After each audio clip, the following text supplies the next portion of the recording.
네, 지금까지 이렇게 충실하게 잘 내시는 분들은, 이렇게 많이 발전을 하고 있어요. 그래서 하는데, 한 가지 이제, 그러니까, 발전이 빨리 잘 안 되는 분들은 이 방법을 따라서 잘 이렇게 안 하게 돼요. 근데 이 방법을 따라서 안 하면은 왜 발전이 안 되는지, 이전에 했던 것으로는 이렇게 잘 안 되는지, 그것을 오늘 함께 같이 보려고 해요.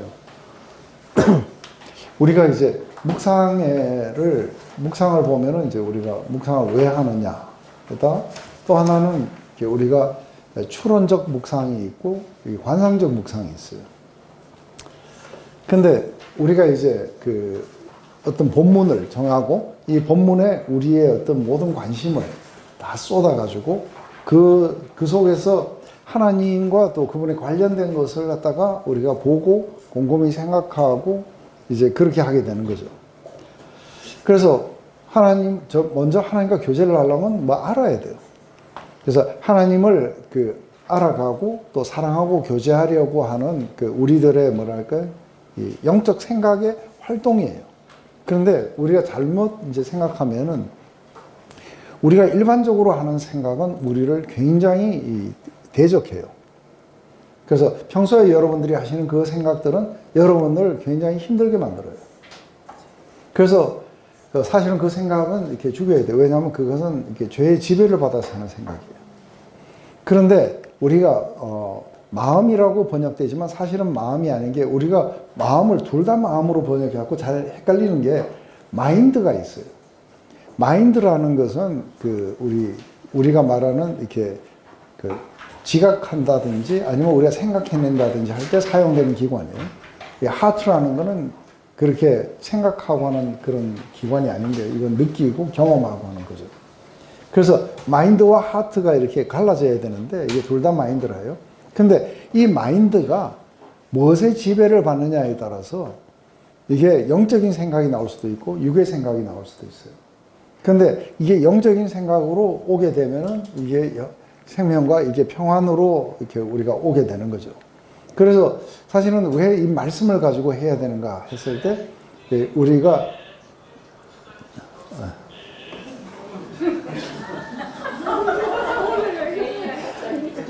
봄이 되니까 다 풀리는 것 같아요.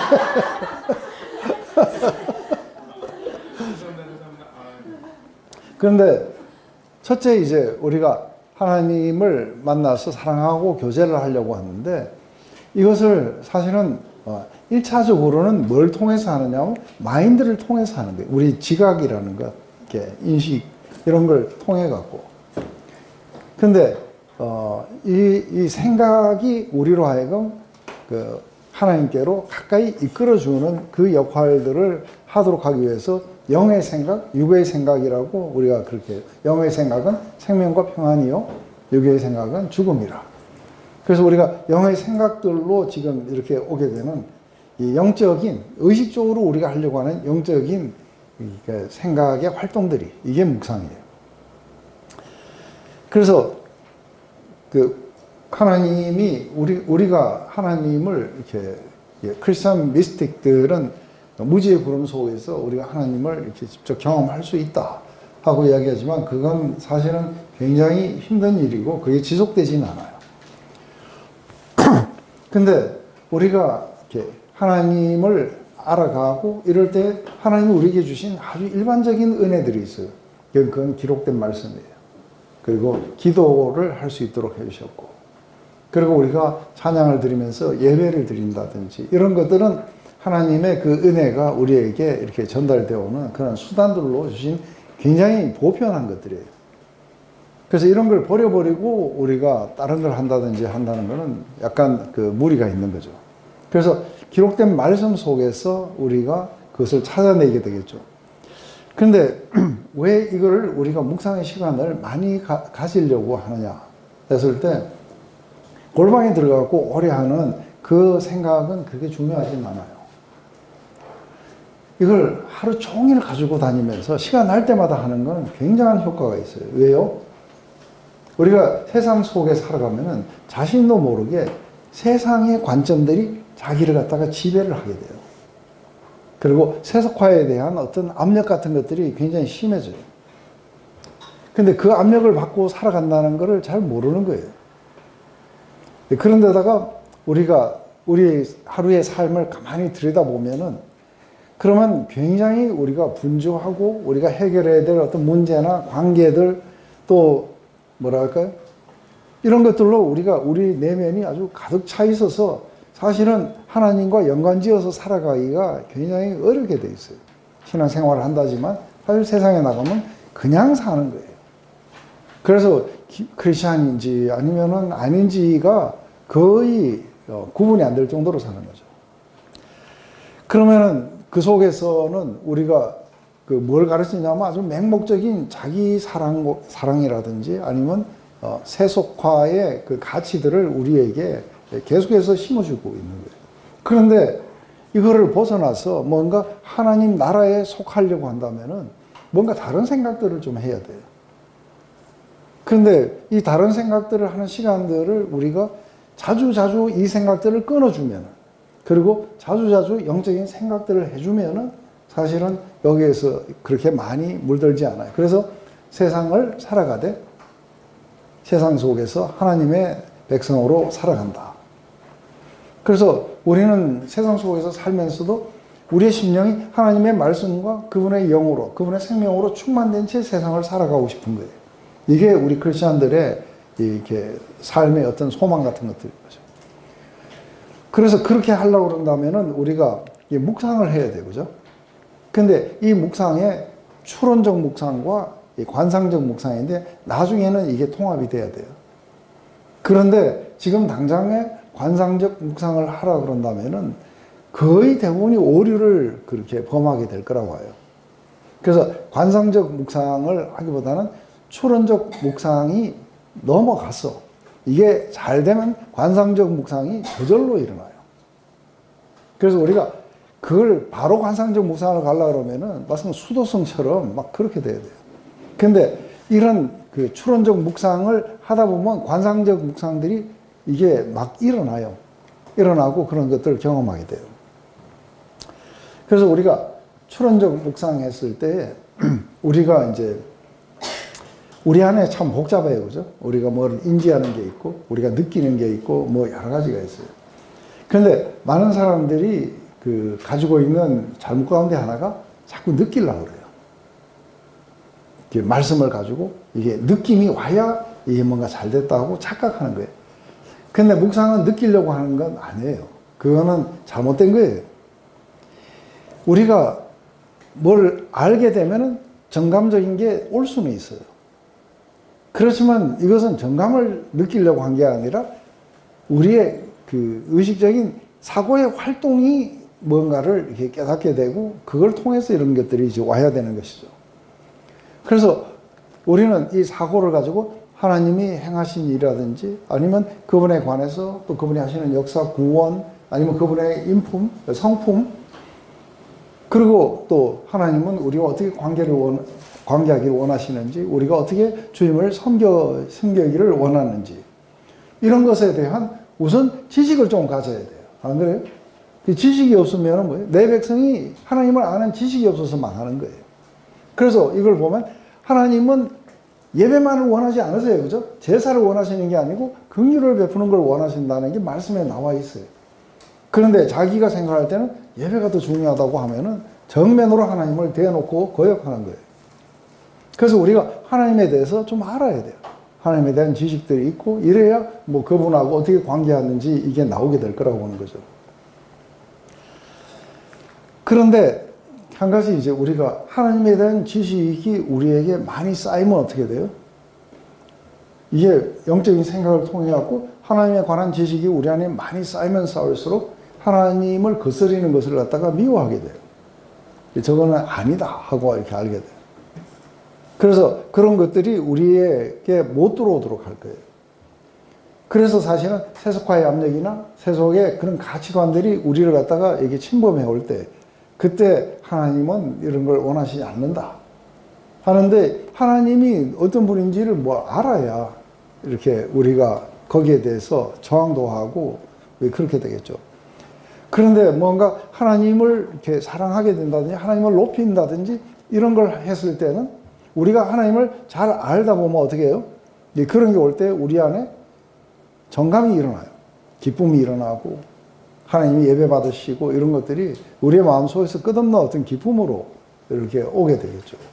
그래서 사실은 우리가 사랑하면은 사랑하는 자의 그 임재는 굉장히 귀한 것이고 그건 우리에게 삶의 최고의 가치로 이렇게 떠오르게 돼요. 그래서 우리는 궁극적으로 묵상을 통해서 알고 사랑하기 위해서 이게 묵상을 하는 거예요. 그런데 한 줄 읽고 가만히 이렇게 하면서 뭘 느끼려고 그래요.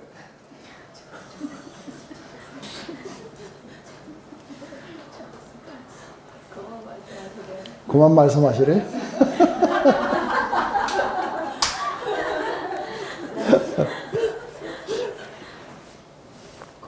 그만할게.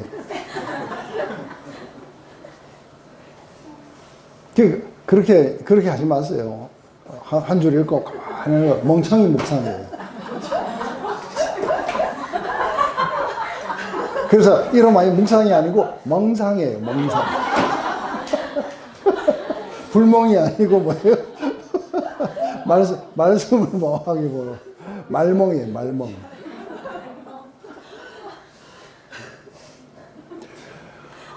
우리는 여기에서 내용이 뭔가를 알고 싶은 게 아닌 거예요. 그죠? 우리는 하나님에게 도달하고 싶은 거예요. 하나님을 알고 하나님의 세계가 어떤지를 우리가 경험하고 싶어. 이게 우리의 그런 것이죠. 그러려면은 이런 어떤 그 정감을 느낀다든지 이거보다는 훨씬 더 중요한 게 뭐예요? 지성의 숙고. 이게 이제 좀 여러분들에게 특별히 그러니까 교회에서 그러니까 이게 NF 필러들에게는 조금은 약간 하면은 드라이 된 듯한 그런 느낌이 와요. 그런데 이걸 거쳐야 돼요. 왜냐하면 우리 모두에게는 하나님이 다 생각할 수 있는 능력을 다 주셨기 때문에 이걸 이제 우리가 논증적이라고 이렇게 부르는데 왜 그러냐면은 이게 여러분들이 성경을 읽어보면 예수님은 거의 논리를 사용하세요. 이 어떤 계시를 할 때에 보면 예수님이 그냥 이렇게 말씀하시고 믿든지 말든지 안 그러세요.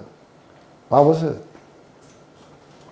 예수님은 아주 이게 실체를 이렇게 아시면서도 그걸 논리적으로 이렇게 설명을 해주세요.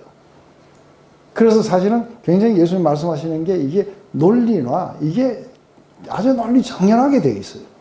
근데 그거를 안 보고 뭐예요? 그 외에 예수님이 논리를 사용해서 왜 말씀하셨겠어요? 우리에게 우리의 논리에다가 이야기를 하시는 거예요. 맞아요? 근데 이 논리가 거기에 수긍이 되면 어떻게 돼요? 그럼 우리 안에서 믿음이 일어나고 그리고 우리가 실체에 도달하게 되는 이게 될 수 있기 때문에 그렇게 하시는 거죠. 그래서 우리가 어떤 진리들은 단번에 못 가요. 그래서 제가 처음에 했을 때 하나님의 예정론 했을 때 처음에 다들 이랬어요.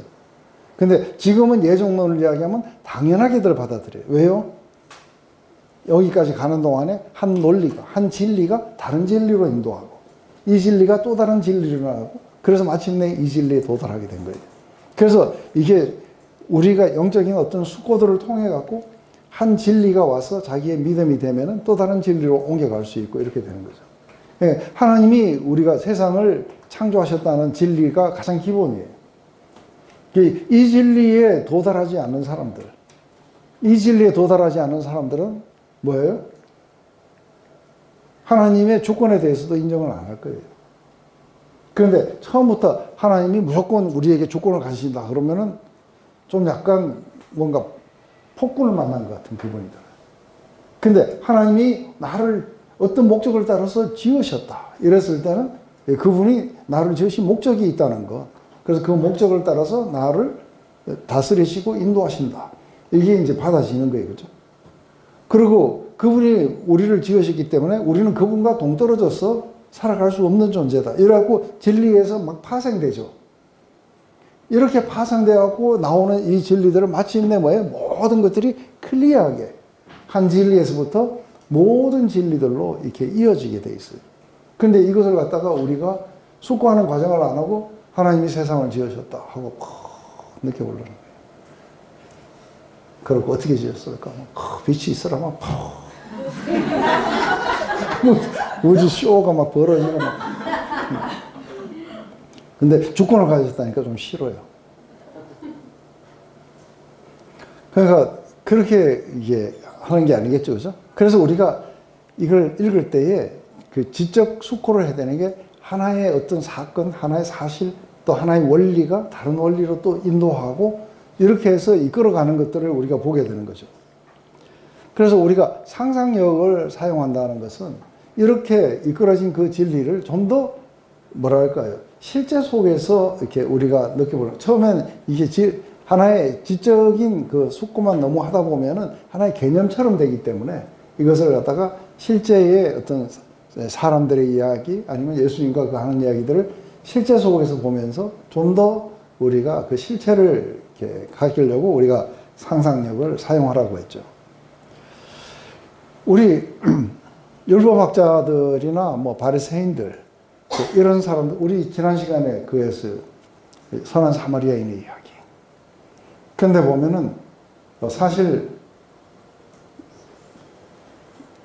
이렇게 내가 무엇을 해야 영생을 얻겠습니까?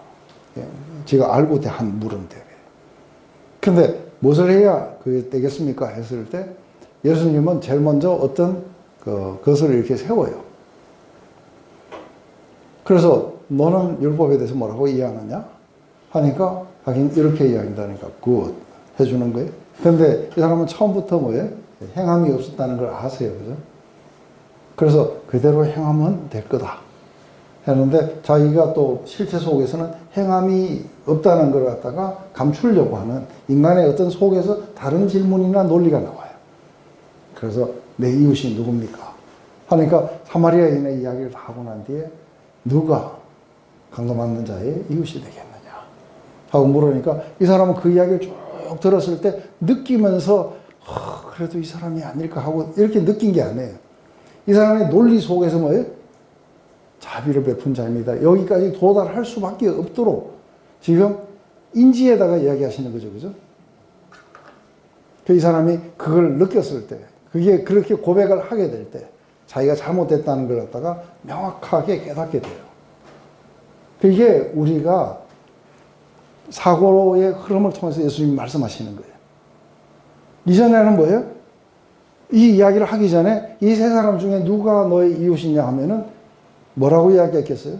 제사장과 레위인은 이웃이고 사마리아인은 아닙니다 했을 거예요.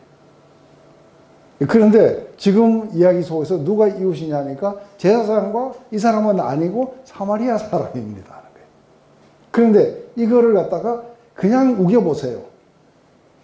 유대인들한테, 율법학자한테 가가지고 내 이웃이 누굽니까? 나는 이 사람들이라고 생각하고 사마리아인은 아니라고 생각합니다. 그럴 때 야, 이 사람들은 아니고 사마리아 사람이야. 그러면 아니야, 이거야, 아니야. 그러니까 아니야, 내가 최고야, 아니야, 네가 최고야 하다가 마지막에 이렇게 논쟁밖에 더 되겠어요. 그런데 이걸 쭉 이렇게 사마리아 사람의 이야기를 쭉 하면서 이 논리를 이렇게 해주시는 거예요. 그 이야기 속에서. 그러다 보니까 마지막이 뭐예요? 받아들이는 거예요. 제사장과 레위인은 아닙니다. 자비를 베푼 사마리아 사람이 나의 이웃입니다. 이게 여기까지 가는 게, 이게 예화와 논리를 통해서 가는 거 보세요. 우리가 이것을 갖다가 숙고하면서 따라가야 우리가 그렇게 도달할 수 있는 거예요. 이런 숙고하는 훈련이 안 되면은 그냥 여기서 느끼려고 하니까 별로 할 게 없어요. 그죠? 그러니까 선한 사마리아처럼 나도 그래야 되는데 못 그러고 있는 내가 참 부끄럽네 그러고 기도에다가 하나님 나도 좀 그렇게 살 수 있도록 도와주세요 그러고 잊어버려요. 다시는 안 쳐다봐요. 왜냐면 자꾸 쳐다보면 찔리니까. 예수님은 늘 논리를 세워줘갖고 상대가 수긍하도록 그렇게 만드는 거예요. 인간 스스로는 이게 자기의 죄를 자각한다는 게, 그리고 모든 것들을 있는 그대로 실체를 자각한다는 게 불가능해요. 인간 스스로는. 그런데 주의 말씀이 우리에게 빛으로 작용하면 어떻게 돼요? 그래서 이게 논리의 빛이에요. 이해의 빛이에요. 그래서 이 이성의 빛을 우리에게 비춰주게 되면 어떻게 돼요? 자기의 죄가 자각되기 시작하는 거예요. 그리고 모든 것들이 자기가 뭔가 잘못됐다는 것도 이렇게 인식할 수 있는 거예요. 그런데 우리가 밤낮으로 영성훈련하는데 잘 안 바뀌는 이유가 뭐예요?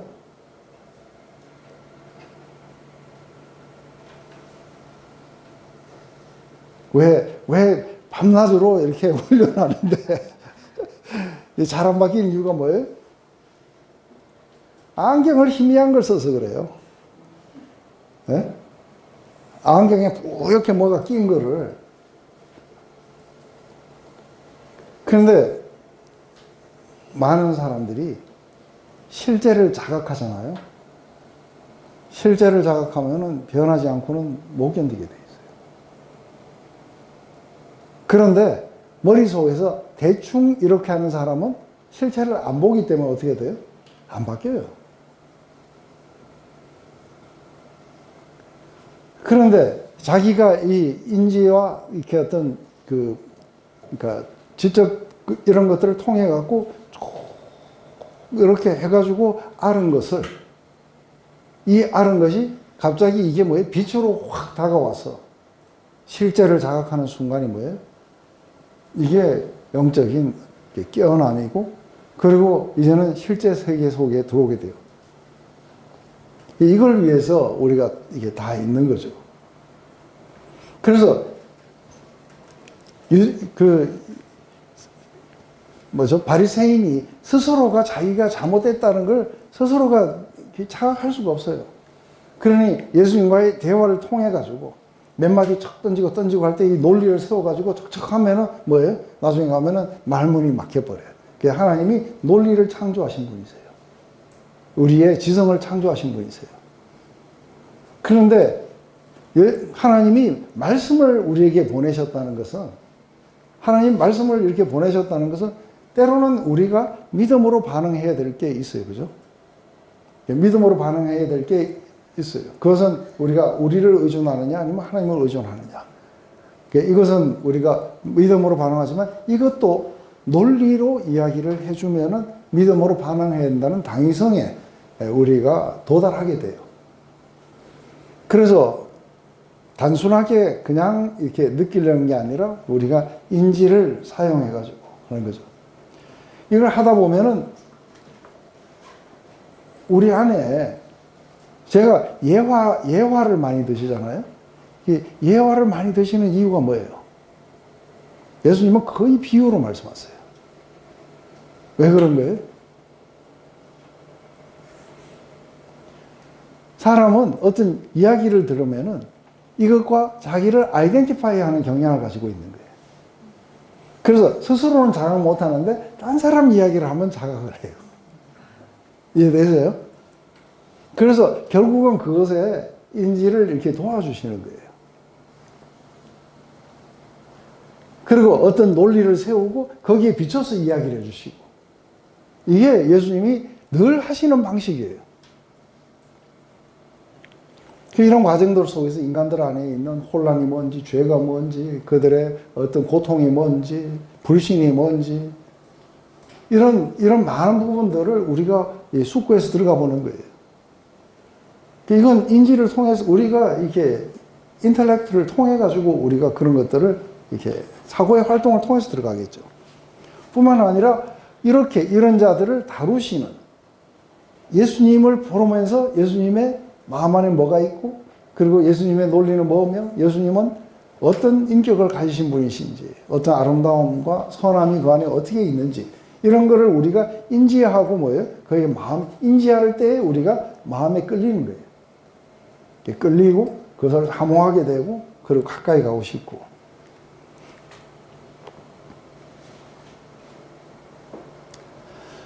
우리 지금까지 제가 냈던 묵상 숙제 중에서 제일 어려웠던 게 70인이 돌아와서 보고하는 장면이었어요.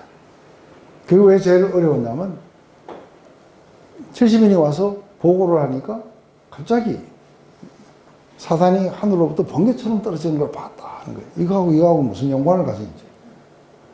그러면서 내가 너희들에게 뱀과 정갈을 밟을 권세를 줬고 아무도 너희를 해치지 못할 것이다. 그리고 이건 끝난 것 같아. 그러고 나서 이때에 선지의 주제시요 주제신 아버지요 하고 다른 이야기를 해요. 이것을 갖다가 지혜로운 자들에게 감추시고 어린아이 같은 자에게 나타냄을 감사합니다. 예스. 이것이 바로 아버지의 기쁘신 뜻이었습니다. 이거하고 앞에 그는 무슨 연관을 가지고 있는지, 그죠? 그러다가 갑자기 뭐 되게 어린아이 같은 기도하세요. 아버지 외에 아들 외에 아버지를 아는 이가 없었고, 아버지 외에 아들을 아는 이가 없었고, 또 아들과 아들의 소원대로 계시를 받은 자 외에는 아버지를 알 자가 없나이다. 이게 뭐 그렇게 중요한 것인지. 그래서 이것도 위에 말하고 이거하고는 또 무슨 상관이 있고, 이게 70인이 돌아와서 하는 보고하고 뭔 상관이 있고, 그러다가 조용히 돌아보시면서 너희가 지금 보는 것을 그 눈이 복이 있도다 하시고, 그래서 왜 복이 있고, 그죠? 이게 70인이 돌아와서 이야기하는 것과 너희 이름이 하늘에 기록된 걸로 기뻐하는 것과 이게 무슨 연관을 가지는지 아무 연관 없는 말들을 막 하시는 것 같아요. 안 그래요? 조금씩. 그러니까 제가 말씀을 이렇게 숙고하고 이렇게 안 했을 때는 그냥 뭐 중구난방으로 말씀하실 것 같아요. 이때 갑자기 뭐 생각나는 대로 뭐 하다가 또 갑자기 딴 이야기 하시다가. 그래서 옛날에는 예수님도 병원에 가보셔야 되는가 할 정도로 이게 막 그 일관성 없이 막 하시는 거예요. 그리고 왜 지금 이 말을 해야 되는데 왜 갑자기 이렇게 돌아서는지 이해가 안 된 거예요. 그런데 이 연관성을 어떻게 찾아요? 눈 감고 가만히 느끼면 찾을 수 있어요? 아니면은 우리가 숙고를 해봐야 돼요. 그렇죠. 이걸 해서 이걸 찾게 되면 그 전체를 통해 갖고 하시는 예수님의 말씀이 뭔지 이게 이렇게 나오게 돼요. 그래서 추리적 묵상은 주님을 잘 알기 위해서 추리력과 이해력을 우리가 사용해야 되는 거예요. 이렇게 뭘 알아야 기도를 할 거 아니에요. 그러니까 안 하면은 맨 똑같은 기도예요. 잘못했습니다. 용서해 주세요. 또 새롭게 하세요. 도와주소서. 맨날 이 기도밖에 안 하는 거예요. 딴 말을 할 말이 없는 거예요. 그런데 이걸 알게 되면은 할 수 있는 말들이 많이 있어요. 그죠? 그리고 하나님과 다른 실제를 가지고 우리가 하나님과 교제를 나눌 수 있게 돼요. 이렇게 해서 우리가 이것을 기도로 우리가 가져가고 주님과의 깊은 관계 속으로 이끌어 간다면 그냥 처음엔 기록되어 갖고 뭔 뜻이도 잘 몰랐던 게 우리 삶에 뭐예요? 이게 활동력이 되기 시작해요. 그리고 생명의 말씀으로 내 안에 생명으로 들어와서 막 작용하고 있다는 것들을 보게 돼요. 그런데 이게 무슨 과정을 거치면서 했냐면 바로 이런 추론적 묵상을 거치면서 온 거예요. 그렇게 될 때 예수님도 이제는 우리의 실제가 됐어서 이 말씀을 통해서 우리를 통치하실 거예요. 여기에 성령의 역사가 아주 우리를 갖다가 그렇게 가게 되는 거죠. 그래서 1단계에서 할 때는 4단계로 나눴는데 지금은 4단계 뺐어요. 빼고 그 1단계를 갖다가 이렇게 3개로 나눴어요. 관찰하고 관찰을 통해 떠오르는 질문하고 질문에 대한 논리적으로 곰곰이 추리하면서 답을 이끌어낸다. 그리고는 이걸 가지고 기도를 상상한다. 이게 1단계가 4단계로 나눠졌어요. 그 5단계에 가면 이걸 가지고 이제 기도를 한다. 이렇게 돼 있어요. 그런데 요 3단계하고 4단계를 어떻게 했냐면 제자리에서 하지 마시고 여기서 질문 또 올랐죠. 그죠? 이 질문을 가지고 3단계, 4단계를 하루 종일 다니시면서 하시면 돼요. 근데 그렇게 하셔야 돼요. 한 자리에서 하시지 말라고 제가 1단계부터 누누이 이야기했어요. 왜요? 그렇게 하면 금방 잊어버리는 거예요. 우리는 지금 뭐예요? 세속화, 세상이 우리를 갖다가 이끌어 가려는 그것에서부터 벗어나기 위해서 우리는 영의 생각을 하루 종일 가지고 다니는 거예요. 그래서 우리가 가만히 있으면 틈만 나면 뭐해요? 유튜브 보거나 이런 거 안 하고 이 생각하는 거예요. 그러니까 한 자리에 앉아갖고 요것만 만들면 돼요. 맞아요? 그리고 나머지는 산책하시면서 뭐 하시면서 계속 하시면 돼요. 식사하시면서도 하시고. 그러면 무슨 생각이 여러분들을 차지하게 돼요? 영의 생각이 여러분들을 차지하고 여러분들을 생명과 평안으로 인도하게 될 거라는 것이죠.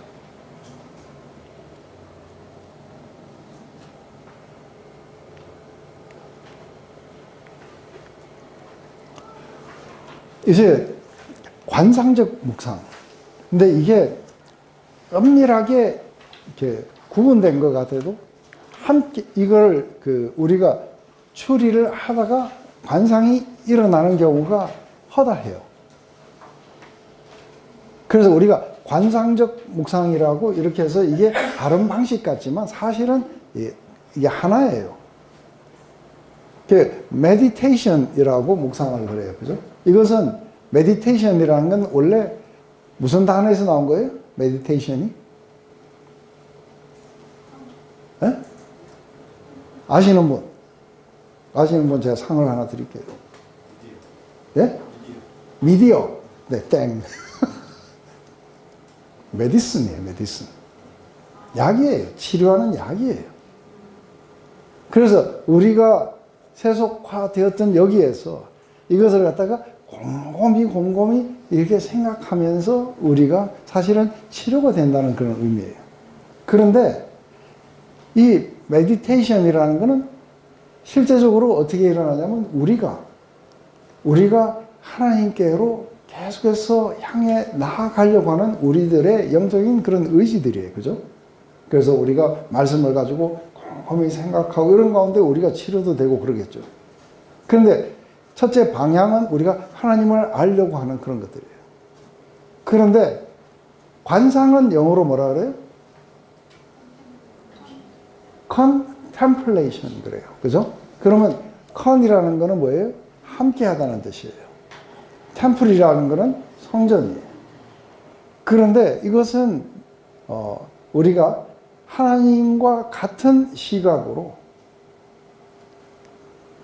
나를 보고 온 세상을 이렇게 바라보는 그것이에요. 그래서 우리는 처음에는 우리가 하나님을 보려고 노력하는 거고, 여기는 거기에 도달하면 어떻게 돼요? 나와 온 세상을 하나님의 시각 속에서 볼 수 있게 되는 거예요. 그래서 이게 보는 방향이 좀 달라지겠죠, 그죠? 그래서 우리가 contemplation 이랬을 때에 이것을 우리가 관상이라는 말을 이렇게 사용을 하게 돼요. 볼 관자에 생각 상자를 썼어요. 그래서 우리가 어떤 사물의 어떤 본질을 본다. 조용한 마음으로 사물의 어떤 본질을 보고 있는 그대로를 우리가 본다는 것이죠. 그래서 하나는 우리의 지적인 추론 이런 것이라고 한다면 하나는 신비적인 체험이에요. 이건 경험이에요.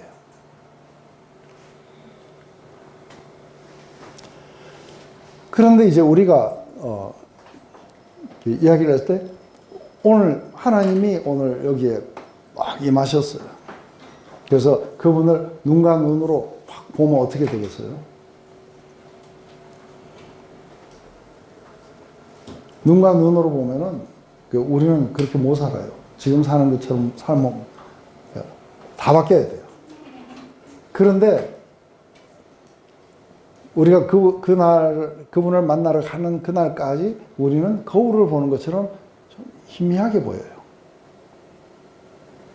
그래서 이 거울을 보는 것처럼 희미하다는 게 이게 뭐냐면 우리는 늘 직접 보는 게 아니라 뭐예요? 말씀과 성령을 통해서 우리가 하나님을 보게 돼 있어요. 그래서 이걸 말씀과 성령을 통해서 보려고 그러면 훈련이 필요한 거예요. 근데 이게 관상이라는 거는 관상이라는 거는 한마디로 말하면 은총에 속해요. 그래서 우리가 노력한다고 그게 일어나지는 않아요. 그런데 이게 제가 늘 이야기했지만 은혜 받는 사람이 제가 하는 말이 뭐예요? 그래서 기도원에서 기도하다가 은혜 받아요? 아니면은 라스베가스에서 슬롯머신 하다가 은혜를 받아요? 안 가보셨죠? 그러면 기도원에서 받는다고 하면은 왜 이 사람이 받느냐 하면 거기에 자기의 심령을 이렇게 몰입하고 있기 때문에 오는 거예요. 그죠? 그러니까 이 관상이 일어나려면 어떻게 돼요? 가만히 돌아다니다가도 일어나는 수가 있어요. 그렇지만 무언가에 몰두해 있을 때, 하나님께 몰두해 있을 때 일어나기 때문에 이게 추론적 묵상에 몰두되어 있을 때 관상이라는 것이 흥황하게 일어나지. 그냥 유튜브 보다가 관상이 일어난다든지 그거는 좀 아닐 거라 봐요. 그래서 이게 일어나게 될 때 순간적으로 뭐가 오느냐 하면은 하나님이 바라보시듯 내가 사물을 클리어하게. 그래서 갑자기 뭐예요? 안경이, 제가 요거 지금 안경을 안 바꾼 지 8년이 됐어요. 자꾸 눈이 좋아진다고 그래갖고 갈수록, 그래서 옛날 걸 써라, 옛날 걸 써라 해갖고 제가 이제 그 벤자민 시계처럼 거꾸로 가나 봐요. 전문가에서. 그래서 이걸 하는데 요즘에 갑자기 뭐예요? 잘 안 보여요. 근데 이게 꼭 시력이 나빠진 게 아니고 이게 건조해서 그럴 수도 있다 하더라고요. 하기야 어쨌든 간에 쨍하게 보이는 그런 어떤 안경을 썼다 하는 것은 있는 그대로를 보죠. 그죠? 그런데 제가 늘 이게 안경을 좀 그게 쨍한 거 이런 걸 안 보다 보니까, 그러니까 여자분들이 이렇게 보면 다 피부가 다 고와. 너무 곱다가 어느 날 형님이 딱 했는데 거기 가서 딱 해보니까 피부에 웬 그렇게 점투가리가 많고 막 쭈글쭈글하고 그러는 거예요.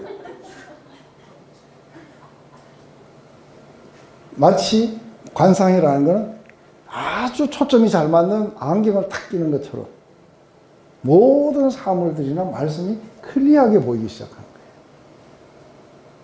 거예요. 이 상태에 도달했을 때 아마 그때는 성령의 어떤 역사가 일어났을 수도 있는 거죠. 그래서 잠깐만. 그런데 제가 한 가지 약속드린 건 이런 추론적 묵상을 여러분들이 열심히 하시면은 이런 관상의 경험들이 흥황하게 일어날 거예요. 그래서 이것을 통해서 여러분들은 관상의 상태에 많이 돌아가게 될 거라고 해요. 그래서 여러분들이 나가서 사물을 많이 본다고 사실은 그렇게 클리어하게 보이진 않아요. 왜냐하면 그 속에 늘 우리가 이게 뭐가 있는 거예요? 우리가 사물이나 사람을 볼 때 늘 뭐가 보이는 거예요? 내 판단과 내 안에 있는 어떤 것들이 투사가 돼서 보는 거예요. 투사가 돼서 보면은 늙은이는 못생겼고 젊은이는 이쁘다고 이렇게 생각이 드는 거예요. 그런데 투사가 없어지면 늙은이는 늙은이대로 아름답고, 그죠? 그래서 늙은이로 보지 젊은이하고 비교해서 안 봐요. 젊다고 다 이쁜 거 아니에요. 그죠? 그래서 이게 이쁘다 하다 이런 것들이 사라지고 모든 것들이 다 아우러져서 아름답게 보이게 되겠죠. 그래서 사실은 이게 클리어한 안경을 쓰고 클리어하게 보여야 이게 아름다움도 보이고 그 안에 하나님의 어떤 아름다움들 이런 것들이 이게 더 보이게 되겠죠. 그런데 제가 이제 이야기할게요. 여러분도 이 경험들을 하셨을 거라 봐요. 제가 90년도에 이제 가장 대표적인 건 90년도에 제가 예수님을 십자가의 사랑으로 만났어요.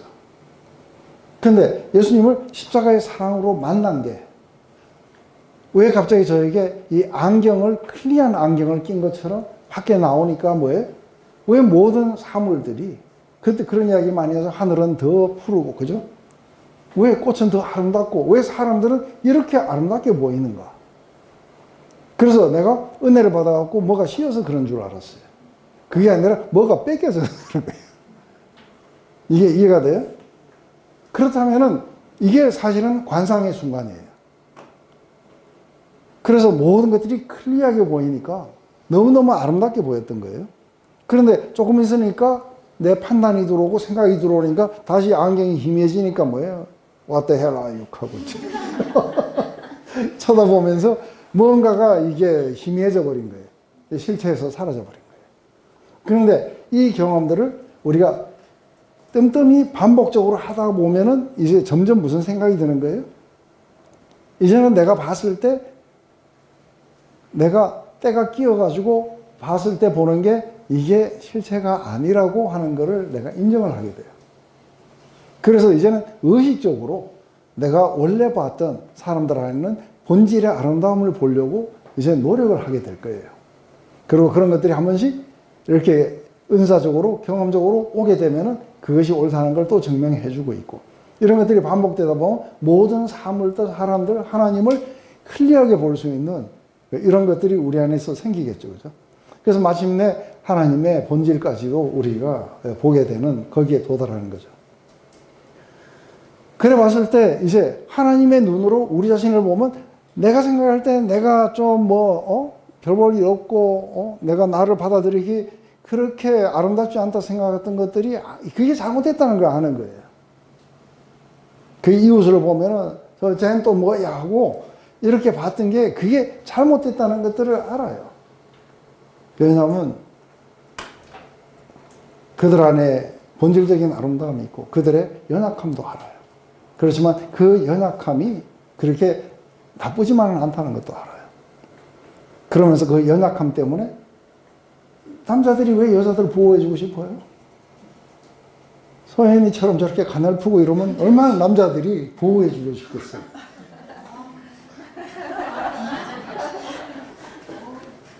그래서 그게 연약하기 때문에 오히려 더 사랑스러워진다는 게 이해되세요? 그래서 그 자체가 나쁘거나 뭐 그런 건 아니라고 봐요. 그래서 이제 내가 이 가면을 벗어야 된다는 것도 알아요. 그리고 내가 나를 더 이상 방어하거나 그럴 필요가 없다는 것도 알아요. 이제 그렇게 되면은 이제 자유함이 생겨나요. 그리고 모든 것들을 이제 자유함 가운데서 우리는 드러내는, 그래서 사물의 진실을 파악하지 못했기 때문에 이제는 진실을 파악하려고 할 거고, 그래서 껍데기들을 다 벗어나서 그 안에 있는 본질적인 아름다움이 일깨워져 오기 시작하면은 삶은 뭐예요? 원더풀한 거예요. 그것 때문에 자신도 다른 사람도 다 용납하고 그렇게 되겠죠. 그죠? 지금 요거를 한번 읽어보세요. 이게 무슨 말 같은지. 우리 다 같이 한번 읽어볼까요? 시작. 그러므로 예수께서 자기를 믿는 유대인들에게 이르시되 너희가 너희 안에 거하면 참으로 내 제자가 되고 진리를 알지니 진리가 너희를 자유케 하리라. 그들에게 대답하되 우리가 아브라함의 자손이라. 남의 종이 된 적이 없거늘 어찌하여 우리가 자유케 되려 하느냐. 예수께서 대답하시되 진실로 진실로 너희에게 이르노니 죄를 범하는 자마다 죄의 종이라. 종은 영원히 집에 거하지 못하되 아들은 영원히 거하나니 그러므로 아들이 너희를 자유롭게 하면 너희가 참으로 자유로우리라. 네. 제일 먼저 우리가 어떤 그 자유로움으로 나가는 것, 더 이상의 어떤 것에 매이지 않고 우리가 자유로움으로 나갈 때 가장 중요한 게 뭐예요? 말씀이 우리 안에 거하고 그걸 통해서 진리를 갖다가 알게 된다는 거예요. 그런데 이게 말씀이 우리 안에 거해서 진리를 알게 된다고 했을 때에 이 말씀이 뭐를 의미하는 거예요? 지금 이 사람들은 지금 뭐가 씌어져 갖고 진리를 안 보여요. 왜냐하면 예수님 말씀을 안 받아들이기 때문에 그래요. 이들은 죄 가운데 있어요. 그래서 죄를 범한 자마다 죄의 종이다. 이 사람들은 그 죄의 종이 됐다는 것도 지금 몰라요. 근데 이게 실체예요. 그죠? 죄에게 종이 되었다는 걸 갖다가 아는 실체예요. 근데 말씀이 비춰지면은 내가 죄 속에 거하고 있다는 걸 갖다가 내가 인지할 수 있어요. 그 인지할 수 있고, 그러면 어떻게 돼요?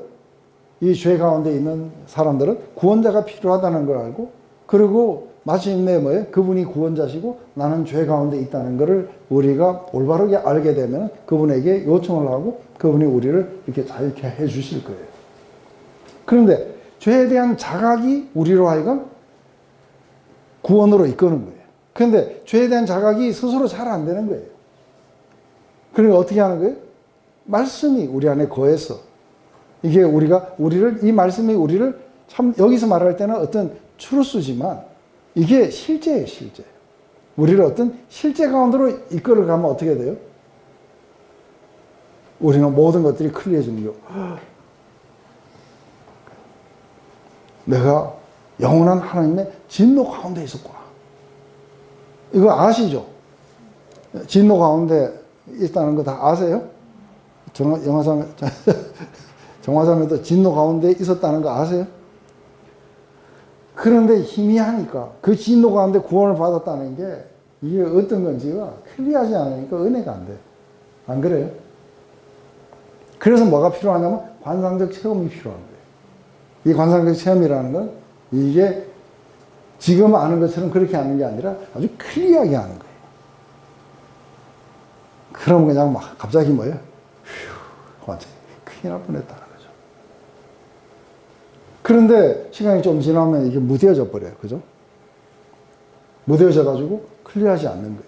그래서 왜 이걸 관상적 묵상이라고 하냐면 이게 관상적 체험이라는 건 이걸 명확하게 인지할 수 있도록 해주는 거예요. 관상적 체험이라는. 그런데 이게 묵상을 통해 가지고 관상적 체험에 이르게 되면 모든 것들이 아주 클리어져 버려요. 그러면 내 안에 뭐가 있는지, 그런데 이거를 갖다가 내가 방어해 가지고 이거를 억눌러 갖고 이게 있는지도 몰라요. 그런데 갑자기 뭐예요? 모든 것들이 클리어해지면 어떻게 해요? 큰일 났구나. 여기서 빨리 벗어나야 되는구나. 근데 예수님은 어떤 상태에 계시냐면 모든 걸 다 클리어하게 아세요. 그죠? 이들이 받아야 되는 베세다와 고라신과 가버나움이 어떤 상태에 이르게 될지를 이거를 클리어하게 다 아시면은 어떻게 해요? 안타까움이 막 쏟아져 나올 거예요. 근데 우리는 이게 그렇게 클리어하게 알지 못하기 때문에 우리가 궁극적으로 우리가 가기를 원하는 건 뭐냐면 이러한 묵상을 통해서 관상적 체험에 이르기를 원하는 거예요. 그런데 이게 바로 이렇게 읽다가도 어느 날 갑자기 뭐 성경을 읽다가 갑자기 들어가는 수도 있어요. 그런데 우리는 그 요행을 바라지 말고 늘상 흥황하게 일어나는 그 방법을 선택하려면 묵상을 하셔야 되는 거예요. 그걸 통해서 들어가게 되면 이게 자주 일어나는 거예요. 그래서 이렇게 얻은 지식, 이렇게 얻은 이 클리어한 지식은 우리에게 가만히 지금처럼 살지 못하게 해요. 이 클리어하게 얻은 이 지식은 우리를 변화시키고 말아요. 그래서 사실은 이게 우리가 이게 묵상을 통해서 이게 관상적 상태에 우리가 도달하려고 하는데 여기에 우리가 인지적인 숙고를 막 하다 보면 어느 순간에 이게 확 조명이 오고 그것에 대한 말씀에 대한 실체가 확 깨달아질 때 어떻게 돼요? 우리의 삶은 변화를 겪게 되는 거죠. 이게 이해가 되세요? 그래서 결국은 우리는 모든 것들을 클리어하게 또렷하게 보기 때문에 우리의 삶에 변화가 오고 사물과 인간과 하나님에 대한 올바른 지식, 참된 지식 이것을 갖다가 갖게 됨으로써 우리는 이제 자유케 돼요. 그리고 매일매일 새로운 삶을 우리가 살아가게 될 거라는 거예요. 자, 우리 5분 쉬었다가 또. 이 내용은 다 해보셨을 테니까 안 읽을게요. 그런데 이 내용을 이렇게 보면은 이게 보기가 어려워요. 그죠? 이제 보기가 어려우면은 요거를 보기 좋게 좀 이렇게 나눠 보세요. 그러면 지금 이제 상황이 나오죠. 그죠? 제일 먼저 요 상황이 어떻게 됐다는 게 나오고, 그리고 이들의 생각을 아시고 예수님이 이렇게 뭔가 말씀하시고, 그리고 계속 이렇게 말씀하세요. 그래서 이게 내용들이 약간씩 좀 달라요. 그래서 요거를 한번 이렇게 나눠 놔 보면은 훨씬 더 제가 이거 하기가 좀 좋은 거예요. 자, 그러면은 제일 먼저 우리 제일 첫 번째 단락 여기에서 보면은 제일 위에 있었던 요 단락을 이렇게 써놨어요. 그러면은 이걸 가지고 지금 저게 무슨 뜻일까 이런 거 하면 안 돼요. 그런 거 생각하지 말고 여기에 나와 있는 거를 관찰만 해보세요. 이거는 머리를 가지고 복잡하게 생각하시면 안 돼요. 그냥 눈으로 보시고 여기가 한번 관찰해 보세요. 그럴 때 이때에 어떻게 하냐면 누가 언제 어디서 무엇을 어떻게 이거에 입각해 가지고 이렇게 한번 너무 여기에 뭐 누가 여기 맞추는 게 아니라 사람이 누군지 뭐가 어떻게 됐는지 이렇게 그걸 가지고 이렇게 한번 봐보시면은 나오는 특징이 뭐예요? 여기서 어떤 관찰을 할 수 있어요? 예수님이 귀신을 쫓아내셨을 때 반응하는 우리들이 세 부류. 세 부류가 있었다. 그죠? 이거는 세 부류가 있었다는 건 찾을 수 있어요? 이거 찾는 거예요. 근데 지금 뭐에 대한 것이었냐면 예수님이 벙어리 귀신을 쫓아내 준 것에 대한 반응들이에요. 그러면 이 벙어리 귀신을 쫓아내 준 것에 대한 이 세 부류의 반응이 있었다. 여기까지 쉽죠? 그러면 어떤 질문을 하면 돼요? 세 부류의 반응이 있었다. 이 질문에 관찰에 의거해서 질문을 한번 해보세요. 왜냐면 어떤 것일까? 왜 그런 반응을 했는가? 왜 각각 다른 반응을 하는가요? 이거 어려워요?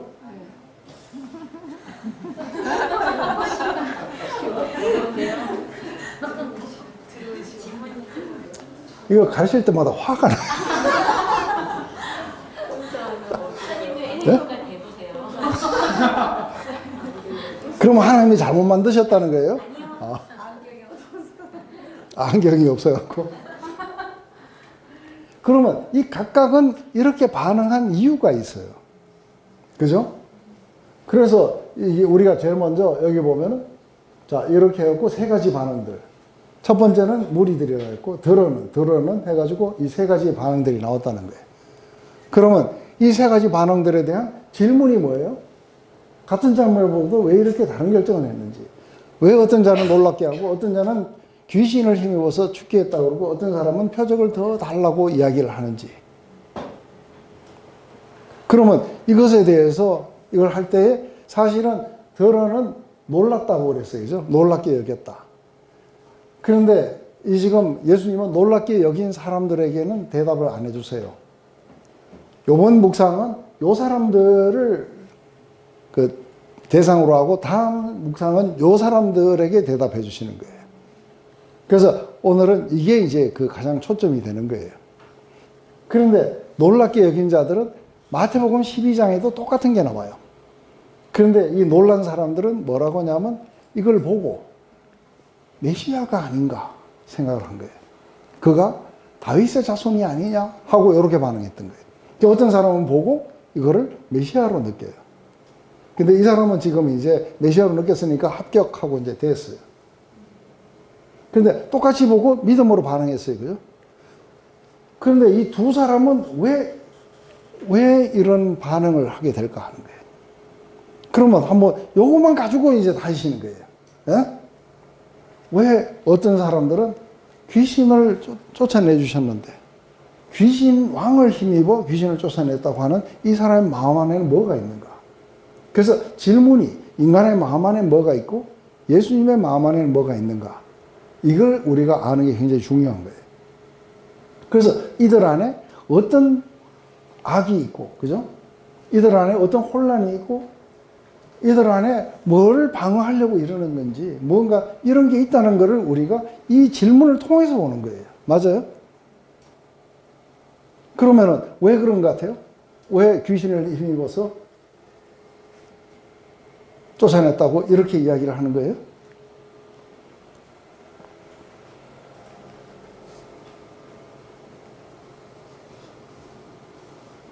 이런 사람들의 마음 안에 뭐가 있는 것 같아요? 믿지 않으려고 예수님을 인정하는 아니라고 생각하지 않나요? 그렇죠. 쉽게 나오잖아요. 이들은 지금 어떤 사람들은 예수님을 이걸 보고 메시아가 아니냐고 하는데, 메시아로 받아들이면 뭐예요? 자기들이 지금까지 뭔가 등한시하고 적대시하고 백한시했던 이분을 메시아로 받아들여야 되는 거예요. 싫다는 거예요. 인간의 프라이드가 이걸 막고 있는 거 보세요. 자기들의 그런 어떤 기득권들을 가지고 이걸 막고 있는 거예요. 그죠? 이게 그들의 죄예요. 더한 표적을 보여달라는 사람들은 왜 그런가 했을 때, 예수를 시험하여 이랬을 때, 이때는 이 시험하여가 뭐냐면 믿지 않았다는 거예요. 그래서 너희가 광야에서처럼 내 음성을 듣거든 그렇게 시험했던 광야의 사람들처럼 하지 마라 하는 거는 뭐냐면, 예수님 하나님의 말씀이 진짜인가 아닌가를 자꾸 시험하는 게 이게 불신의 이야기예요. 그런데 이 사람들하고 이 사람들하고는 뭐가 달라요?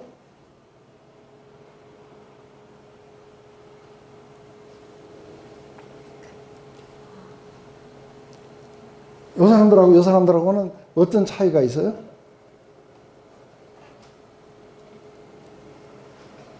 유태 사람들은 그래도 메시아일 수가 있다라는 생각을 요만큼이라도 가지고 있기 때문에 자꾸 더한 표적을 보여달라고 그러고, 이쪽에서는 아예 악마의 짓이다 하고 지금 정죄하고 있는 거예요. 여기 둘은 완전히 달라요. 저건 믿음이 없는 거고 요건 악한 거예요.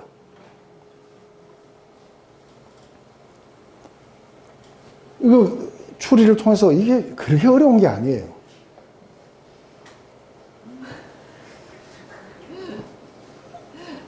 그래서 이게 인간의 모습들인 거예요.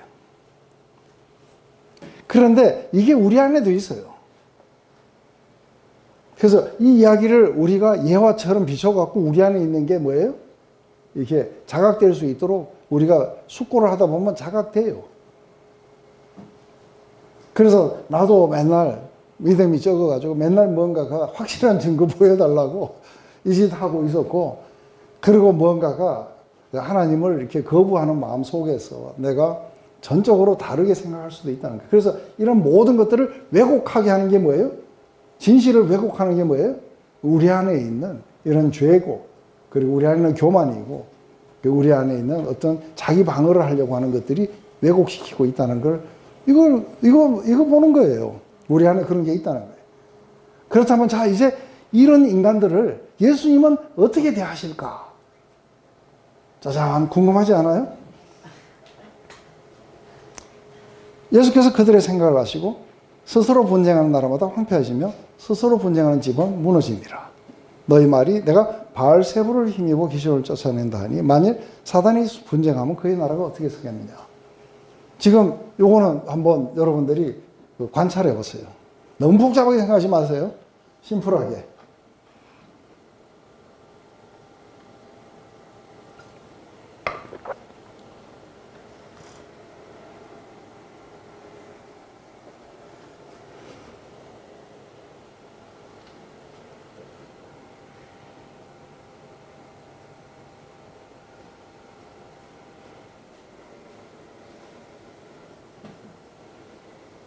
드디어 어려움에 봉착하셨어요? 스스로 구제하는 나라와 스스로 구제하는 집에 대한 결과를 보는 것 같습니다. 예화를 먼저 들은 거예요. 예화. 예화를 들어서 어떤 논리를 먼저 세우시는 거예요. 맞아요? 그래서 지금 이거하고는 상관이 없는 이야기처럼 들려요. 그런데 만약에 스스로 분쟁하는 나라가 있고 스스로가 분쟁하는 집이 있다 치자. 이 집이 서겠느냐 하고 이야기했을 때는 자기 이야기 아니니까 뭐예요? 다 그렇지, 그렇게 하는 건 못 서겠지 하고 이 결론, 이게 어떤 이 사람들 안에 여기에 어떤 동의 같은 게 나와요. 맞아요? 그 동의 같이 나온 걸 가지고 이제 그들이 이야기하는 거에 대입을 시켜주시는 거예요. 그러니까 바알세불을 힘입어 귀신을 쫓아낸다고 하면은, 그렇다면은 귀신이 귀신을 쫓아내면은 저 위에 있는 스스로 분쟁하는 나라나 집과 다를 바가 뭐 있냐.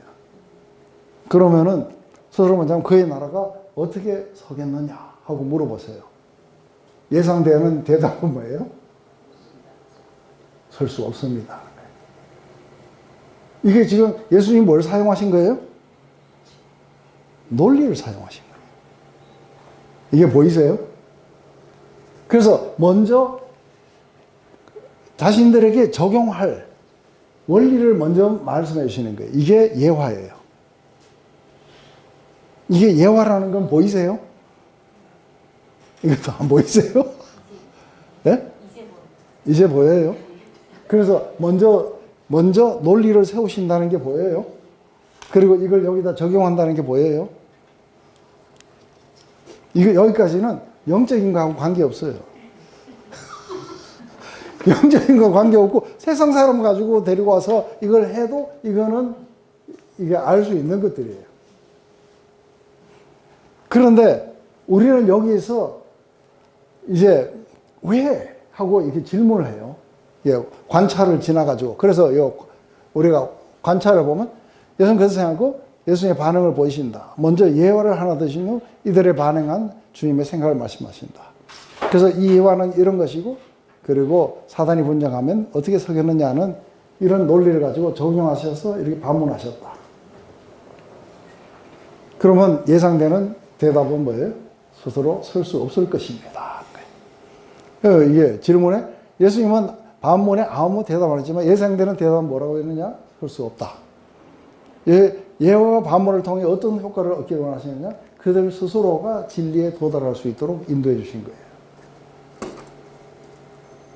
자신을 갖다가 악마의 어떤 사역을 했다고 이야기하는 사람들에게 예수님이 그들이 잘못된 논리를 지금 풀어주시고 계세요. 맞아요? 이 속에서 우리는 뭘 봐요?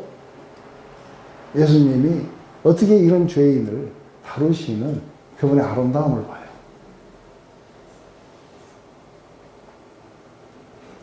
지금 제가 이야기하고 나면 되게 쉽죠? 네? 복잡할 거 하나도 없죠? 네? 질문도 아주 간단해요.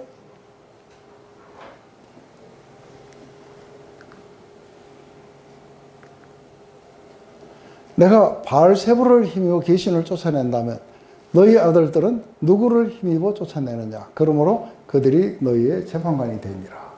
관찰 한번 해보세요.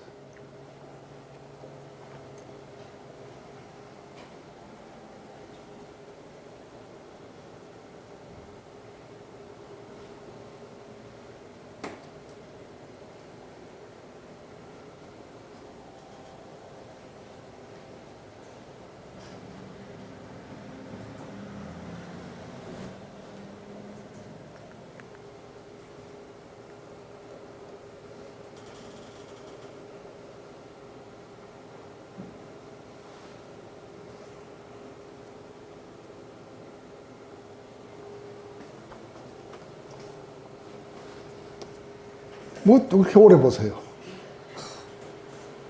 이게 그 국어 시간에 이렇게 하는 걸 뭐라 그래요?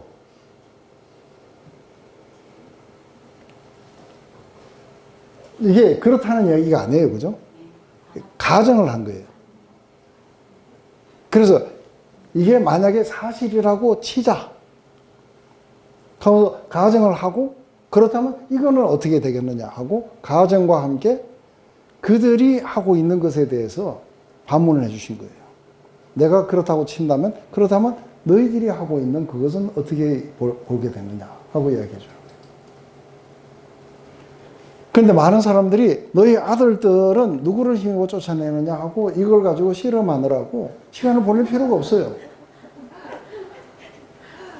우리는 어떻게 이해하면 되냐면, 그들 아들들도 뭔가 귀신을 쫓아내는구나. 이렇게 인정하면 돼요. 근데 만약에 그들이 귀신을 쫓아냈다고 쳐봐요. 그러면 그거는 또 누구를 힘입어서 쫓아냈다고 그러겠어요? 이 질문에 대한 대답은 뭐예요? 이 질문에 대한 대답은 뭐예요? 이런 질문을 해갖고 여기 예상되는 대답이 있을 거예요. 나는 귀신을 쫓아냈는데 바알세불의 힘을 입었고, 너그 자녀들은 귀신을 쫓아내면 누구를 힘입은 거냐 했을 때 하나님을 힘입어서 쫓아냈다 할 거예요. 그러니까 똑같은 거 귀신을 쫓아냈는데 하나는 사단의 힘을 빌렸고 하나는 하나님의 힘을 빌렸다고, 이런 엉터리 같은 논리를 펼치고 있다는 거예요.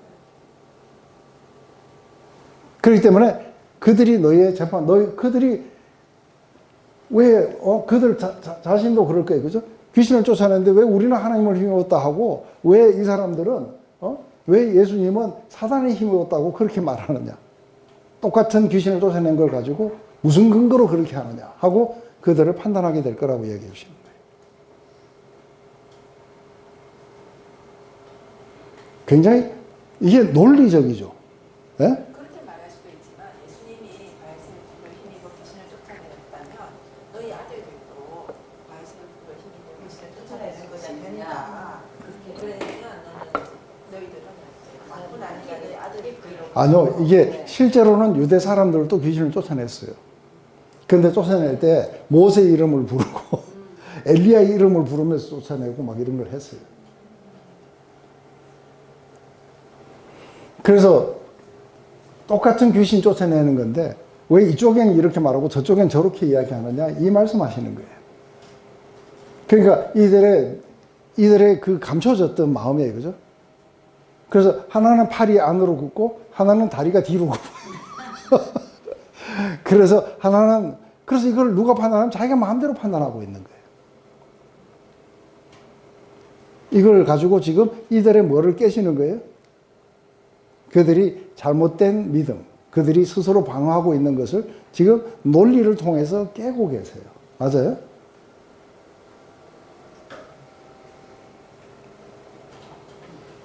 그냥 안 어려워요. 그죠? 예수님이 먼저 그들의 주장이 맞다고 가정하면 다른 부분과 모순된다고 말씀하시는 거예요. 그래서 너희 아들들은 누굴 힘을 쫓나? 밤을 드신다. 그러므로 안 하고 한 대답은 뭐예요? 앞에 끝과 뒤에 끝이, 앞에 이유 때문에 뒤에 다른 결과가 생긴다고 이야기하는 거예요. 그것은 어떤 게 있냐면 너희 아들들이 너희를 그렇게 판결할 거라는 거예요. 그러니까 이걸 가지고 질문이, 이때 당시에도 추수 사역이 있었는가? 그렇다면 이들이 귀신을 쫓았다면 이들을 향해서는 어떻게 귀신을 쫓았다고 말을 할까? 똑같은 사역과 결과를 두고 다르게 해석한다는 것은 왜 그렇게 하는가 하는 거예요. 그들의, 이게 우리가 진영 논리라는 게 있어요, 그죠? 내로남불. 이 진영 논리라는 거는 이 자기가 가지고 있는 이런 것을 지키기 위해서 논리를 펼치기 때문에 어리석은 논리를 펼쳐요. 근데 이게 예수님에게는 안 통하겠죠, 그죠? 바로 이렇게 물어보시면은 대답이 궁해요. 똑같은 걸 가지고 하나는 하나님을 힘입었다고, 하나는 아니었다 하고. 그래서 만약에 내가 바알세불을 힘입어서 그렇게 한 것이라면은 이런 모순의 결과가 온다, 이렇게 말씀해 주시는 게 보여요. 그런데 만약에 내가 하나님을 힘입었다 말고 또 다른 반어법을 사용하세요. 그러나 만일 하나님의 손을 힘입어 귀신을 쫓아낸다면 하나님 나라가 너희에게 이미 임하였느니라. 그래서 아까 반어법 뭐예요? 내가 귀신을 힘입어서 쫓아냈다면 이런 모순이 너희에게 있고, 그런데 만약에 다르게 내가 하나님을 힘입어서 쫓아냈다면 하나님 나라가 이미 임했다는 걸 이야기하는 거다 하고 이렇게 이야기해요. 그러니까 여기에도 동일하게 이런 가정과 A라는 게 사실이면 B도 사실이다 하고 이런 어떤 논리를 사용하시는 거예요. 맞아요? 그래서 아까 반어법을 사용할 때 부정적인 걸 사용하시고 지금은 긍정적인 걸 사용하세요. 그래서 예수님의 그 논리가 아직도 그렇다고 말씀하시는 게 아니라 가정을 하시는 거예요. 이렇게 가정한다면 이게 진실이라는 거예요. 그래서 막 그 귀신을 힘으로 쫓아냈다고 할 때 어디다 대고 귀신 우리는 좀 그럴 수 있죠, 그죠? 분노하면서, 귀신 쫓아내는데 뭘 귀신이 뭐 귀신 쫓아내? 그런 법이 어딨어? 하고. 그건 우리 인격이에요. 그런데 예수님은 그렇게 안 하시죠. 이들이 가지고 있는 잘못된 생각을 다 밝혀내세요. 이게 자각돼야 이 사람들이 바뀌어요. 그죠? 지금 예수님이 그걸 갖다가 하나하나 자기들 안에 있는 모순된 걸 밝혀내 주시는 걸 봐요? 우리 이걸 보려고 하는 거예요.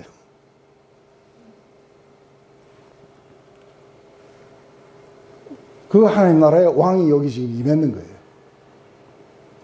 이미 하나님 나라가, 귀신이 쫓겨나가는 이 자체가 뭐예요? 하나님 나라가 이미 임하고 있다는 거예요.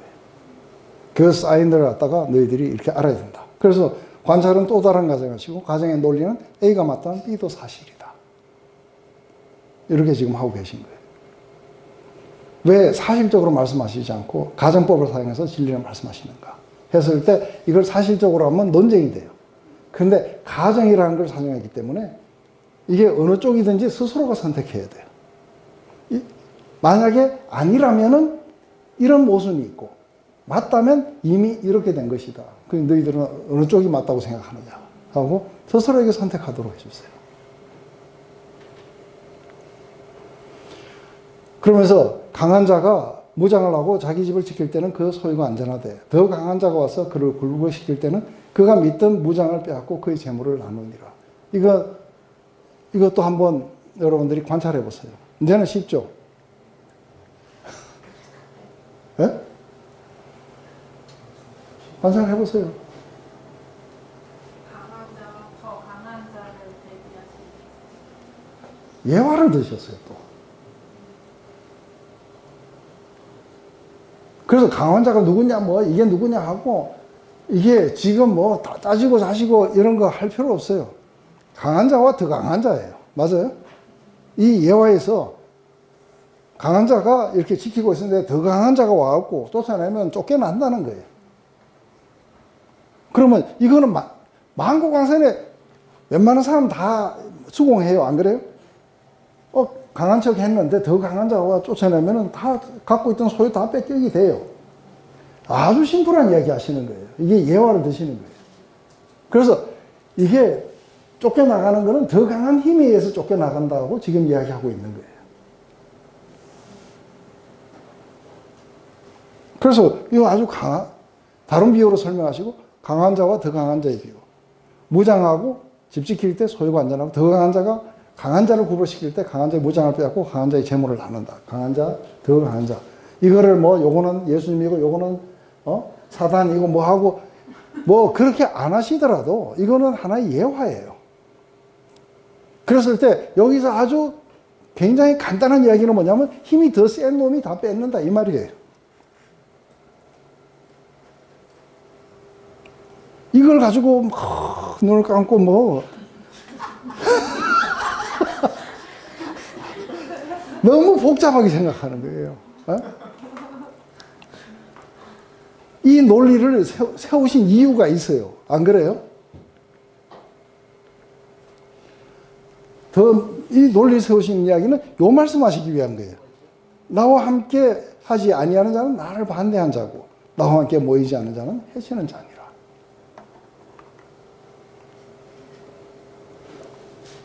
또 관찰해 보세요.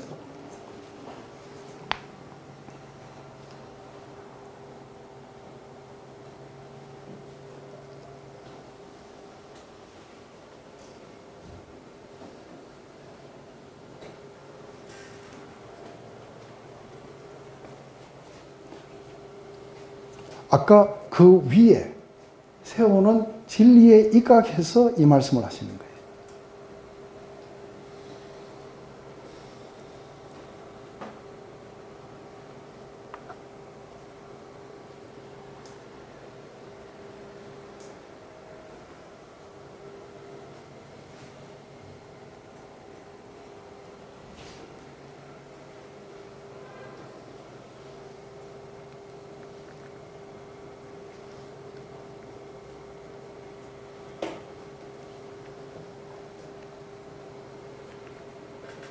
지금 이거는 뭐 같은 말을 두 번 써놓은 거나 똑같아요. 비유를 마치고 이제 실제 이야기로 들어오신다. 나와 함께 하는 자, 나를 반대한 자, 나와 함께 모이지 않는 자, 해치는 자라고 이렇게 하신다. 그래서 주님과 함께 하지 않으면 적이 된다는 거예요. 둘 중에 하나밖에 없어요. 중간지대에 없다는 거예요. 그러니까 나하고 함께 할래? 아니면은 강한 자 편에 설래? 더 강한 자 편에 설래? 중간지대는 없다는 거예요. 다 빼앗기고 다 이렇게 될 수 있다는 거예요. 그래서 나하고 같은, 그래서 너희들이 그렇게 기다렸던 하나님 나라 안으로 들어올 수도 있고 너희들은 안 들어올 수도 있다는 거예요. 그런데 중간지대는 담벼락 위에는 없어요. 그죠? 둘 중에 하나밖에 없는 거예요. 중간지대 없이 이 편이나 저 편으로 나눈다고 하셨다. 그들에게 어떤 선택을 할 것인지. 그래서 이 이야기가 이전의 이야기, 그렇게 강한 자와 모함국, 바알세불의 이야기, 이런 이야기들과 어떻게 다 연관을 가지게 되는지.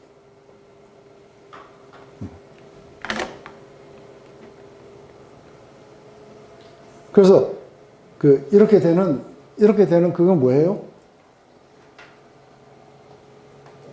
마지막에는 경고예요. 그죠? 이 이야기를 다 하신 후에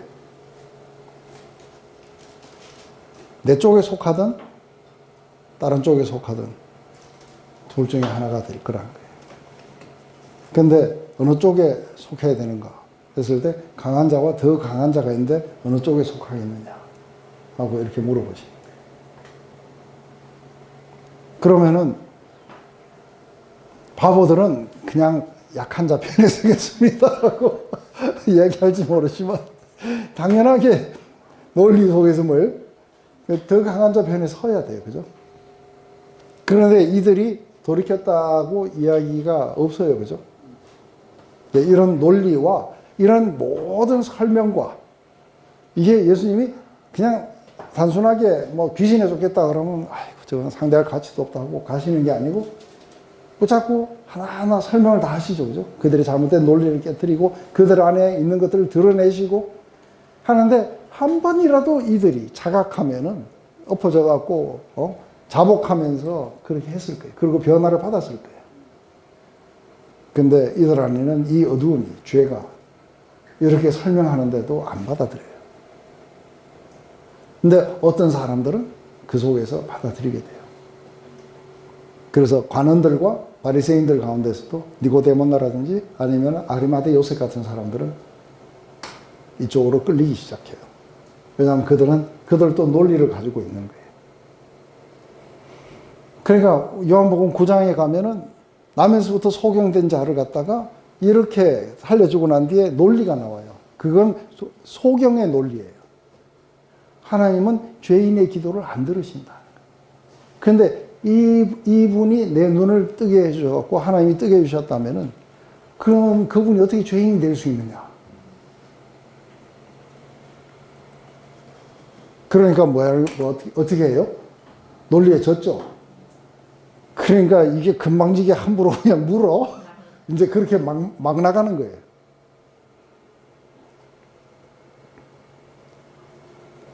이걸 다 하고 난 뒤에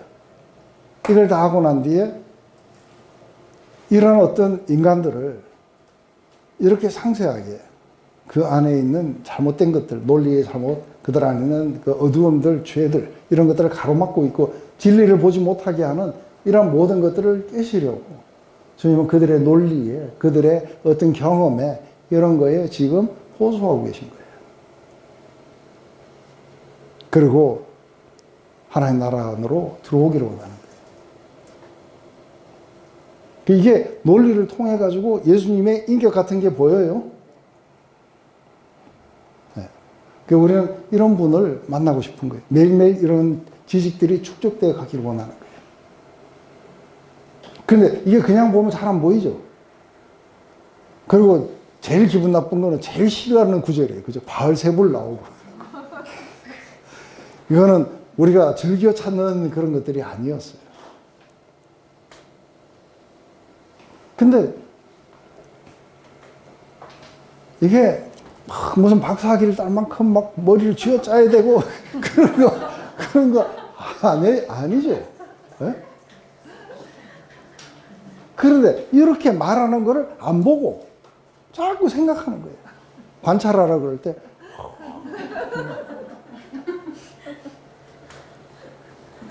뭐를 생각하시는 거예요? 한번 물어봅시다. 관찰하라 그럴 때 강한자는 그럼 예수님이세요? 그게 근데 이해를 해야 되잖아요. 이 문제를 여기서 해치는 거라는 건 방해한다는 뜻이고. 네, 그러니까 네. 강한 자, 약한 자 있을 때 네. 굳이 그거를 그러니까 예수님이다 이거다 이렇게 꼭 대입을 안 하더라도 일반적인 논리 속에서 강한 자가 쫓아내지 약한 자가 강한 자를 쫓아낼 수가 없는 거예요. 그죠? 네. 그렇다면 이렇게 귀신이 쫓겨났다는 것은 뭘 말하는 거예요? 더 강한 파워가 와서 쫓아냈다는 거예요.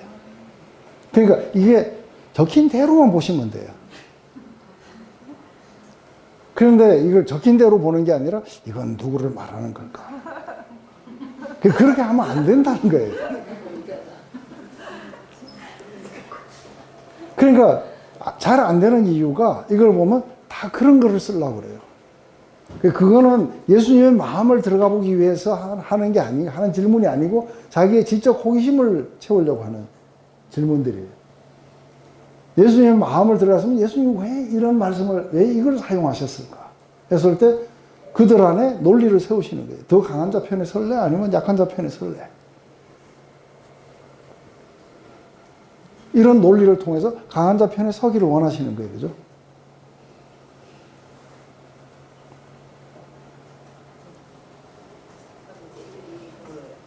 귀신의 왕, 예수님에게 이렇게 귀신의 왕을 힘입어 귀신을 쫓아낸다고 가르쳤어요. 예. 말한 의도가 정말 그렇게 생각하시기 때문인가 아니면 악한 의도로 한 것인가 예. 그에 대해서 질문을 그렇죠. 드렸잖아요. 그거는 그 제일 처음에 나온 거죠. 예.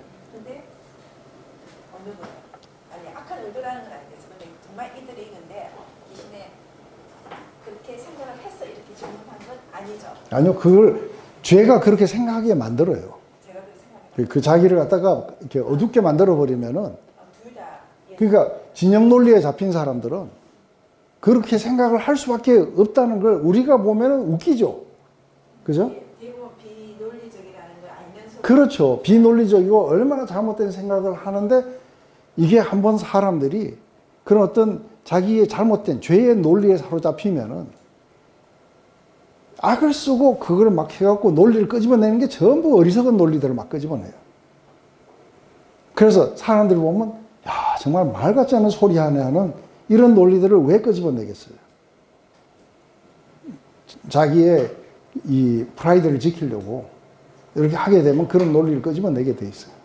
그리고 이제 저는 이게 중간에 하다가 되게 헤맸는데 왜 헤맸냐면 17절 예수께서 그들의 생각을 아시고 그랬어요. 생각을 아시고 그랬어요.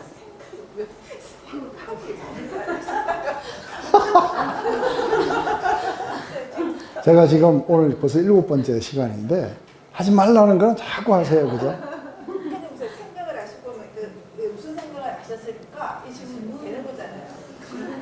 아니에요? 그들의 생각이 그거예요. 귀신을 힘입어 쫓아내셨다는 그거죠.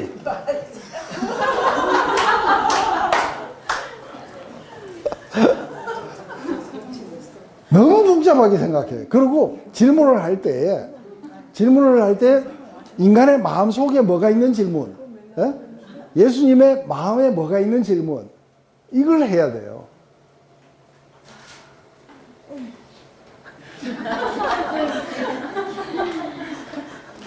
이번 건 굉장히 쉬운 거예요.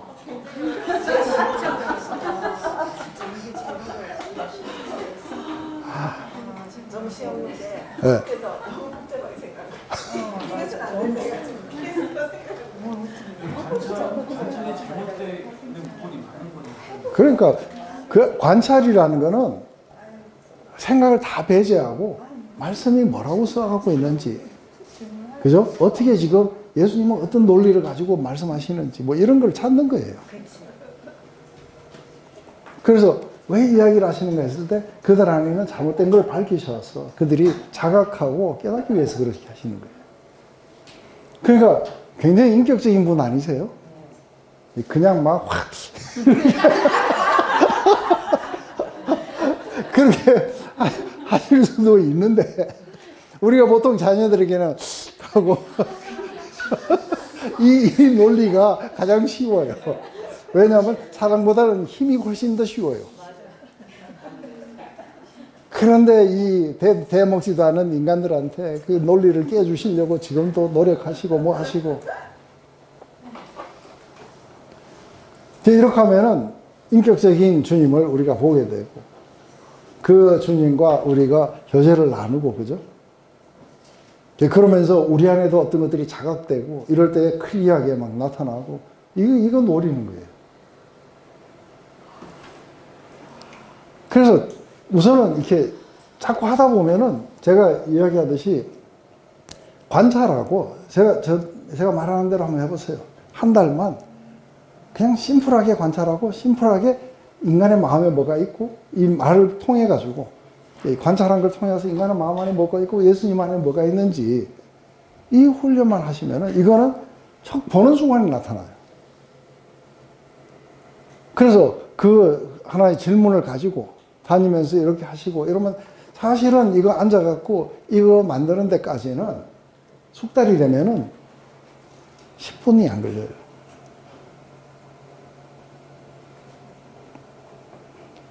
(10분이) 안 걸리는 이 작업인데, 왜 이게 10분밖에 안 걸리는 작업을 그렇게 1시간, 2시간 하고도 골머리를 앓고 이게 흰머리가 튀어나오도록 하느냐 하면은, 이 방법대로 이렇게 하라 할 때, 그 방법대로 그렇게 따라가면은 금방 늘어요. 그런데 그 방법을 안 하고, 제가 수도 없이 이야기했죠. 지적 호기심을 찾지 말라고. 그런데, 요거는 무슨 말일까? 하고. 바알세불은 또 뭘까? 하고. 바알세불이 뭐든 상관없어요. 귀신 왕이라고 했으면 귀신 왕인 줄 알면 되지. 바알을 섬기는 건가? 뭐, 어쩌는 뭐. 쓸데없는 걸 가지고 있으면 귀신 왕이 힘입어 귀신을 쫓아냈다. 이 말을 한 거예요. 그러니까 예수님 얼마나 친절하세요. 자, 그러면 이렇다 치자. 그러면 이거는 어떻게 되는 거냐. 어? 이렇게 또 물으시고 또 이거 원리를 마련해 주시고. 그렇지만 또 이렇게 됐다면은 이렇게 된 거 아니겠니? 하고 지금 이렇게 설명하는 게 보이세요?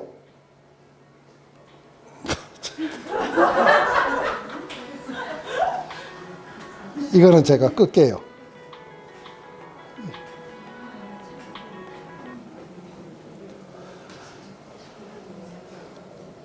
아니, 제가 이야기할게요. 숙제 뒤에 그 시간이 없어가지고 답을 다 못 알아도 상관없어요. 한 개라도 해보세요. 네? 그런데 적어도 이거는 다 하세요. 관찰과 질문은 다 하세요. 그리고 답은 다 못한다 하더라도 모르겠으면 공백해하고 오면 돼요. 네? 그럼 충분히 이해가 돼요. 그래서 세 번째 그걸 가지고 생각해서 답을 내는 게 어렵다면 그건 이해가 돼요. 그거는 왜냐하면 시간이 걸리는 거예요. 그런데 앞에 두 부분은 오래 걸리는 게 아니에요. 심플하게 생각만 하면, 뭐라고 적혀 있냐 그러면 이렇게 적혀 있네 하면 되는 거예요. 그런데 그거를 누가 그러면 그 누가 나오는 거 다 해보세요. 그죠? 말 못하는 벙어리도 나오고 예수님도 나오고 뭐예요? 또 귀신도 나오고 그 다음에 그 무리가 덜어는 결국 그냥 이렇게 탁 나오는 거예요. 그 어떻게 다르게 반응한다. 왜 다르게 반응했느냐. 이렇게 질문 나가면 돼요. 그래서 너무 그 단어 같은데 하나에 매여가지고 너무 헤매지 마세요. 그 질문을 안 하셔도 돼요. 그리고 너희 아들들은 누구를 힘입어서 그러냐 하면, 저거 아들들이 그냥 귀신 쫓았나 보다 이러면 돼요. 그런데 이게 이들도 뭐 무당인가 뭔가 하고 귀신을 막 쫓아내고, 이게 우리나라도 무당이 귀신 쫓아낸다 하던데 뭐 그런 건가 뭐 어쩌는 건가. 그 안 써놓은 거 자꾸 생각하지 마세요. 이렇게 보면 어떻게 해요? 관찰과 질문 쉽게 할 수 있겠어요? 오늘 깊고 의지도 강하고 아주 좋아요. 그래서 여기서는 다 하시는데 저 뒤에 계신 분은 안 하셨는데 하실 거예요? 네? 이쪽에서는 지금 혼자 안 해요. 이쪽에서는 혼자 안 하시고 하실 거예요? 네. 그거 이렇게 관찰과 질문만 적어와도 멋있어요. 그러니까 귀신을 쫓아내는 역사가 있지만 이 본문을 다룰 때 그걸 다루면 안 된다 그 말씀이시죠? 그러니까 이 본문에 그거를 자꾸 무당이 뭘 쫓아낸 거 아닌가 하고 투입을 하지 마세요. 이게 관상적 태도를 기르는 게 말씀이 뭐라고 하고 있는지를 심플하게 내가 보는 훈련이에요.